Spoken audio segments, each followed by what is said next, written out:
All right, let's just jump right in. Everyone is obsessed with getting funding. It's always the big headline, right? The huge win.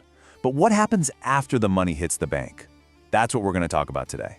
We're going to explore why having the right structure to handle that cash is, well, it's the real secret to actual growth.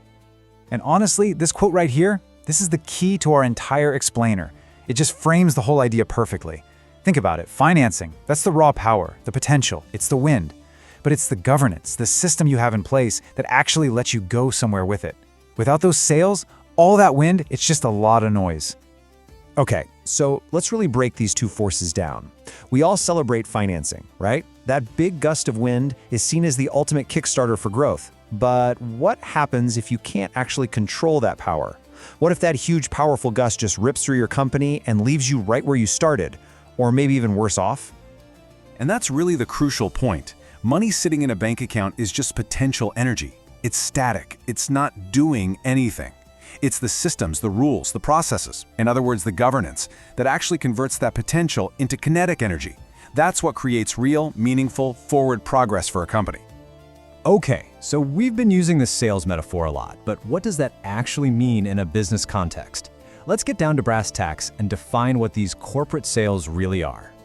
Here it is, the more formal definition. But really, the best way to think about corporate governance is like this. It's the company's entire operating system. Seriously, it's the rule book that dictates how every decision gets made, how power is shared, and crucially, who is held accountable when things go right or wrong. And this is what it looks like in practice. These are the tangible parts. Think of this list as the critical rigging for your ship. You've got your board composition. That's your captain and your experienced crew. Then there are the management policies. Those are your maps and charts. Things like clear spending rules so you don't just burn through cash, or smart hiring processes to get the right people on board. Accountability structures, that's just making sure everyone is doing their job.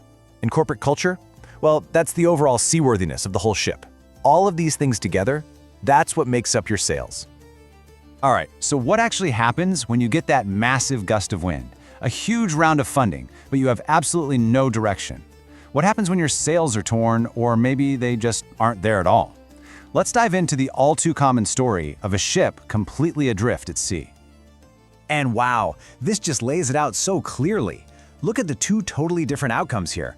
On one side, with weak governance, that financial wind is just an uncontrolled, chaotic gust. It leads to wasted potential, aimless drifting, and a bunch of reactive, short-term decisions. But on the other side, with strong governance, that very same energy gets channeled. It creates meaningful progress and smooth sailing towards real, sustainable growth. It's the same wind, just a totally different result.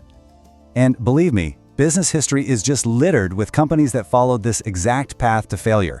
Step 1, they get a massive investment. Everyone celebrates. Step 2, they totally ignore the cracks in their internal structure because they're just so focused on spending that new money.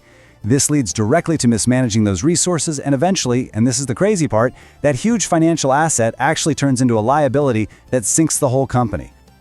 Okay, but enough of the doom and gloom cautionary tales, right? Let's pivot and look at the success story. What happens when the wind and the sails work in perfect harmony? This is where a company really learns how to harness that gust and fly. And I absolutely love this phrase from the source material, magic happens. Because it's true. This isn't just about avoiding failure anymore. It's about creating something genuinely special. When your financial power and your internal structure are perfectly aligned, the result is, it's just so much more than the sum of its parts. And that magic isn't just some vague feeling, it translates into very real, tangible benefits. With a solid structure in place, your resources are deployed strategically. They're not just, spent. Risks get identified and managed instead of being ignored until it's too late. Accountability becomes part of the culture.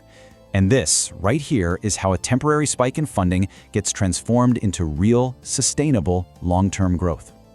All right, so as we start to wrap this up, it's time to set our final course. What is the big ultimate takeaway from this whole dynamic between financing and governance? And this is it. This is the whole ball game. Investing in your sales, your systems, your culture, your accountability structures. That's not something you do later. It's not some secondary task you get to when you have time. It is every single bit as crucial as raising the money in the first place. So, that leaves us with one final, pretty important question to think about. And this applies whether it's your company, your team, or even just a personal project. You have to ask yourself, Are you actively building the structure you need for success? Are you building your sales? Or are you just sitting there waiting for a gust of wind that, when it finally comes, you won't even be able to use?